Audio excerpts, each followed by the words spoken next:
После прибытия поезда Жанна минут 15 не выходила из вагона, вселив тем самым в сердца встречающих легкое беспокойство. Наконец, появившись в экстравагантном виде, она дала немногословное интервью. Вы в Казани первый раз или были уже? Понятия не имею. Аллах знает все. Я ничего не знаю. Приехала на концерт. Спасибо. Люблю тебя, Казань. Сегодня она должна дать концерты в Униксе и в ночном клубе «Арена». Если, конечно, не передумает. Или ее не посетят загадочные космические субстанции, с которыми Жанна, по ее же словам, часто общается.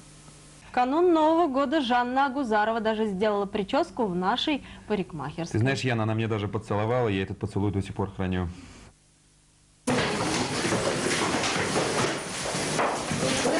Администратор, зовут его Волги. Волги, скажи хай публике. Вот мой новый администратор. Приходит с утра.